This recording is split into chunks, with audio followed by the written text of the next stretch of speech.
পৃথিবীতে একজন নবী নাই যিনি কাজ করে খান নাই। আজকে ইমামদের একটা সম্মেলনে আমি এই বক্তব্য রেখেছিলাম, জিজ্ঞেস করেছিলাম যে একজন নবীর নাম বলেন যিনি উম্মতের হাদিয়ার উপরে তার রিজেক, তার পরিবার নির্ভর করত, উম্মতেরা হাদিয়া না দিলে নবী আজকে না খেয়ে থাকবে। এইরকম কোন নবীর দুরবস্থা ছিল বলেন, আমাকে নাম বলেন। পারবেন? পারবেন? আদম আলাইহিস সালাম কৃষি কাজ করতেন, ইদ্রিস আলাইহিস সালাম জমিন চাষ করতেন, দাউদ আলাইহিস সালাম কর্মকার ছিলেন, লোহার অস্ত্রপাতি, খোন্তা, শাবল, দা, বটি থেকে শুরু করে সব বানাইতেন। সব নবী কাজ করেছে। রাসূল করিম সাল্লাল্লাহু আলাইহি ওয়াসাল্লাম ব্যবসা করেছেন, ছাগলের রাখালগিরি করেছেন, সমস্ত আইম্মায়ে মুজতাহিদিন কাজ করেছেন।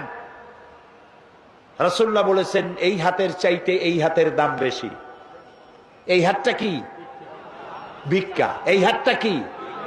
এই হাতটা কি? দেওয়া। রাসূল বলেছেন এইটার দাম বেশি। সুবহানাল্লাহ কর। তো এইটা আপনি দিবেন কি করে যদি আপনি রোজগার না করেন? আর আল্লাহ তাআলা বলেছেন আমি রুজিতে বরকত দিয়ে দেব। তিজারত করো, ব্যবসা করো, রুজিতে বরকত দেব। সুবহানাল্লাহ কর। কাজ করিয়া খাও। কাজের জন্য জমিন ছেড়ে দেওয়া হয়েছে, তবে কাজ করতে গিয়ে উযকুরুল্লাহ যিকরান কাসীরা, বেশি বেশি আমার জিকির করিও।